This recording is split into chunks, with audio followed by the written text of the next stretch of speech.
இந்த எபிசோடு பயங்கரமான ஒரு எபிசோடுங்க. இதுக்கு வந்து ஃபர்ஸ்ட் கிரெடிட் வந்து நான் அந்த எடிட்டருக்கு தான் கொடுப்பேன். ஏன்னா எதெல்லாம் ஒளிபரப்பணுமோ அதெல்லாம் பக்காவாக ஒளிபரப்பினாருங்க. எல்லாருக்கும் எந்தவித சந்தேகமும் இல்லை. விஷ்ணு எனக்கு விஷ்ணு பேசுறதுலாம் ரொம்ப பிடிச்சிருக்கேன். நல்ல காமெடியாக சூப்பராக நல்ல கேமும் ஆடுறாரு, நல்ல காமெடியாகவும் பேசுகிறாரு, நல்லா இருக்கு.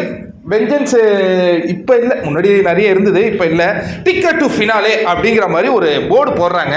உடனே வாமா அர்ச்சனா அப்படிங்கிறாரு. நீங்கள் விளையாடுங்க கேமு, எனக்கு என்னத்த, நான் ஒரு ஆடியன்ஸாக இருந்துடுறேன்.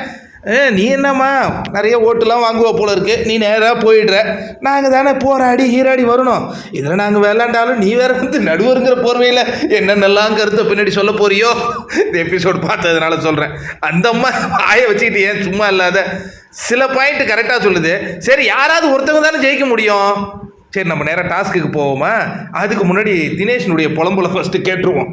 தினேஷுக்கு என்ன தான் பிரச்சனை விசித்ரா மேலே? ஐயோயோயோ புலம்பி தள்ளுறாரு. அதே மாதிரி ஈக்குவலாக விசித்ராவும் தினேஷ் மேலே கொலை காண்டல. இன்னொரு விஷயம், அந்த கடைசியாக இவர் அன்பு வைக்கிறதுக்கே தகுதி இல்லாதவர், அந்த மாதிரிலாம் ஒரு விஷயம் பேசினாங்களே, எனக்கு அதுவும் பிடிக்கல. தினேஷ் பேசுகிறதும் ரொம்ப இரிட்டேட்டிங்காக இருக்குது, விச்சுமா பேசுகிறதும் இரிட்டேட்டிங்காக இருக்குது. ஏன் அப்படி பண்ணுறாங்கன்னு தெரில. சரி, இன்னொன்று அவர் சொல்கிறாரு, விசித்ரா இந்த வாரம் தப்பிச்சதுன்னா அழுதுனே ஃபைனல் போயிடுமா, ஏதோ பர்ஃபார்மன்ஸ்லாம் பண்ணி காட்டுதுப்பா அப்படி இப்படின்லாம் சொல்கிறாரு. இதெல்லாம் கொஞ்சம் அதிகப்படியான வார்த்தைகளாக தான் இருந்தது. எனவே பெரிதும் எதிர்பார்க்கப்பட்ட அந்த டாஸ்க்குங்க, சூப்பரான ஒரு டாஸ்க்கு. இன்னும் நமக்கு அது பார்க்கும்போது எனக்கு வந்து 2 பேருடைய கேம் வந்து ரொம்ப சூப்பராக பிடிச்சிருந்தது. ஒன்று வந்து மணி, 2வது வந்து விஷ்ணு. ஏன்னா அந்த மணியனுடைய இது திட்ட முடிய போகிற மாதிரி இருந்ததுங்க.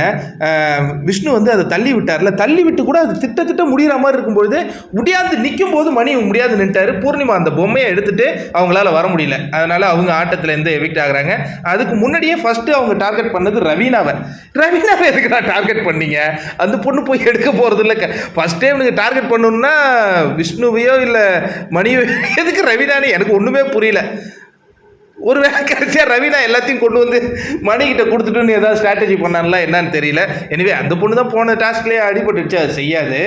இங்கே வந்து ஒருத்தவங்களை நம்ம பாராட்டி ஆகணும். விசித்ரா அவங்க அந்த வயசுலேயும் அந்த ஒரு முயலை கைப்பற்றணும்னு அவங்க போராடினாங்க பார்த்தீங்களா? ஆக கலைச்சி விடுறது யாராக இருக்கணும்? தினேஷாக இருக்கணும். எப்பா 2 வெஞ்சன்ஸ் கேம் செமையாக போயின்னு இருக்குது.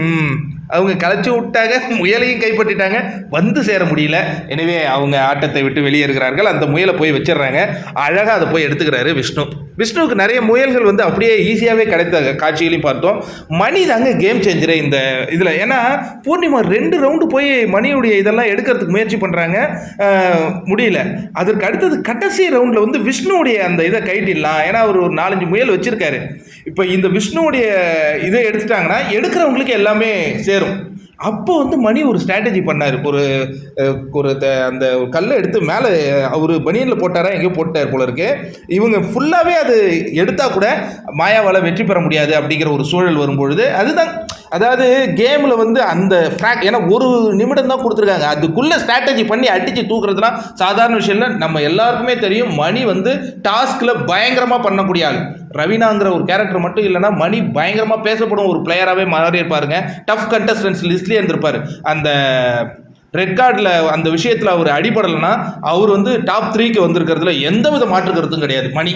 ஏன்னா மணி ரொம்ப கிளியராக கேம் ஆடுறாப்புல, ரொம்ப தரமாகவும் ஆடுறாப்புல, சூப்பராக பண்ணுறாப்புல, பாராட்டிகிட்டே இருப்பேன் நான் மணியை.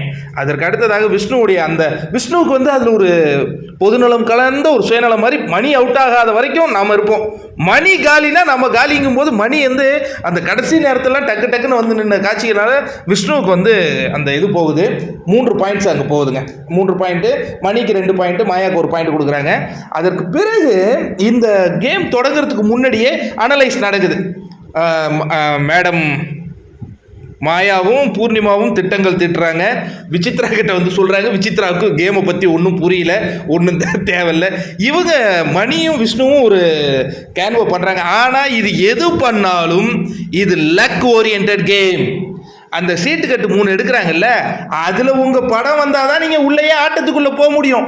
இல்லைன்னா நீங்க ஆடியன்ஸாவே நின்றுட வேண்டியதுதான். அப்ப லக்கும் இருக்கணும், நீங்க அங்க போய் பிரெயினையும் யூஸ் பண்ணி ஆடணும். அப்படிங்கும்போது இந்த வெற்றி மணி விஷ்ணுவுக்கு மிக மிக சரியான முறையாக பார்க்கப்படுகிறது. இதை அவங்க எவ்வளோ அது என்ன கடைசியாக இந்த மாதிரி ஆட்டம் ஆடுறதுக்கு இதெல்லாம் சொன்னாங்க மாயாலாம், அதெல்லாம் ரொம்ப தப்பு. அதேமாரி பூர்ணிமா அந்த முயலை கொடுக்கும்போது தூ அப்படின்னு துப்பி கொடுத்தாங்க. அதுக்கு விசித்திராலாம் சிரிச்சாங்க. அதெல்லாம் பார்க்கறதுக்கு எனக்கு பிடிக்கவே இல்லை. ரிவ்யூவராக பார்க்கும்போது எனக்கு அது பிடிக்கவே இல்லை. இதெல்லாம் ஒரு குணாதிசயங்க. தோத்துட்டோம்னா தோத்தது தான். வேர்ல்டு கப் ஃபைனல்லே தோத்துட்டா கூட தோத்தது தானே. அதுக்கு நீங்கள் ப்ளேம் பண்ணின்னு உட்காந்துருப்பீங்களா? ஐயோ சரி, இப்போ நான் கேட்குறேன், இப்போ மாயா தான் அதில் வெற்றி பெறணுமா? அர்ச்சனாலாம் என்ன புரிதலோடு போய் அவங்க டிஸ்கஸ் பண்ணிட்டு இருக்காங்க, இதை கலைச்சாங்க அதை கலைச்சாங்க. தினேஷ் கொடுத்த இன்ஸ்ட்ரக்ஷன்னால அவங்க ஜெயிக்கல. தினேஷ் இன்ஸ்ட்ரக்ஷனே கொடுத்துருந்தாலும் அந்த கார்டில் உங்க நேம் வரணும், வந்தால் மட்டும்தான் உள்ளே போக முடியும். கேமே புரியாத ஒரு ஆள் உட்காந்துருக்காருன்னா நிக்சன். உனக்கு கேமே விளையாட தெரிலன்னா ஸ்ட்ராட்டஜி இது என்ன கிளியராக போடுறாங்க. அங்கே போய் காலை விட்டு எட்டி வச்சா இதை ஒட்டி வச்சான்னு சின்ன பிள்ளை மாதிரி கம்ப்ளைண்ட் பண்ணிட்டு இருக்கீங்க. கமல் சார் சொன்னார், கமல் சார் சொல்கிறார், அவருக்கு அவரே ப்ரோக்ராம் பார்க்கறது இல்லை. ஃபஸ்ட்டு அவர் பார்த்துருந்தா இந்த தூண்லாம் துப்புனீங்கல்ல, உங்களெல்லாம் பிடிச்சி வெளிலவே அனுப்பிச்சி விட்ருப்பாரு. இன்னொன்று உனக்கெல்லாம் வெறும் எல்லோ கார்டை, நீ சொருவிடவனுக்கு எல்லோ கார்டு, எது ட்ரூ கலருக்கு எல்லோ கார்டு. நீங்கள் கமல் சியாரை நீங்கள் நம்பின்னு உட்காந்துருக்கீங்க. அட போப்பா நீ வேற. அதெல்லாம் ஒரு காலம். கமல் சார் எல்லாம் பண்ணுவாருன்னு இன்னைக்கு அவர் எபிசோடு பார்க்கறது இல்லை.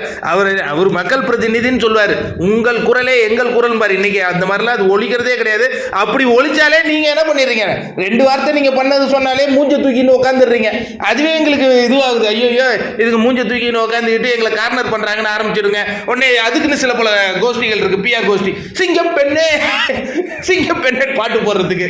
அதுக்கு அடுத்தது என்னது, எவ்வளவு திட்டுனாலும் தூங்கி வராங்கன்னு சொல்கிறது. இதுக்கெல்லாம் பிஆர் கோஷ்டியை செட் பண்ணி வச்சுக்கிட்டு நிக்சன் உனக்கு கேமும் புரியல ஒன்றும் புரியல, எதுக்கே அப்புறம் உள்ள போற நீ? சரி நீ எதுக்கு பிளேம் பண்ற? விஷ்ணு வின் பண்ணிட்டார், உனக்கு என்ன வாங்கிட்டு போயேன்.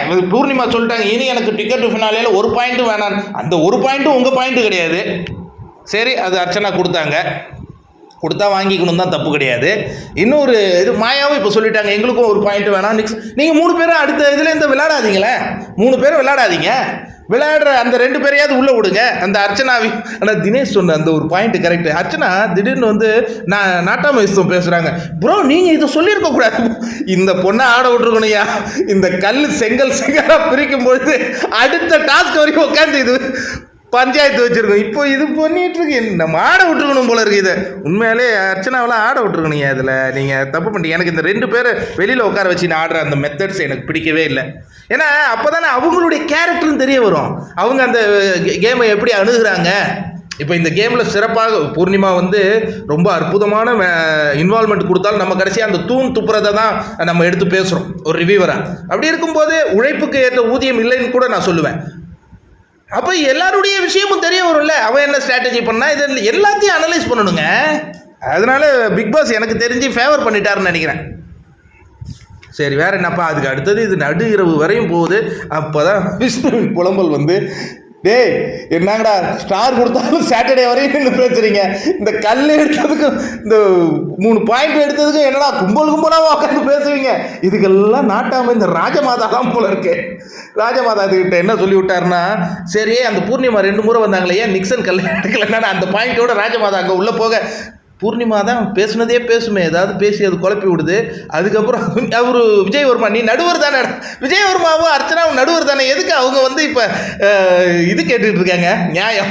உனக்கு சரியில்லைன்னா அங்கேயே வெளில அனுப்பு, நீ பண்ணல ஜெயிச்சிட்டாங்க, நீங்கள் எதுக்கு பேசுகிறீங்க? தினேஷை பேசக்கூடாதுன்னு சொன்னீங்க, நீங்கள் எதுக்கு பேசுகிறீங்க? நீங்கள் நடுவர்கள், உங்கள் பதவி அதோட முடிஞ்சு போச்சு.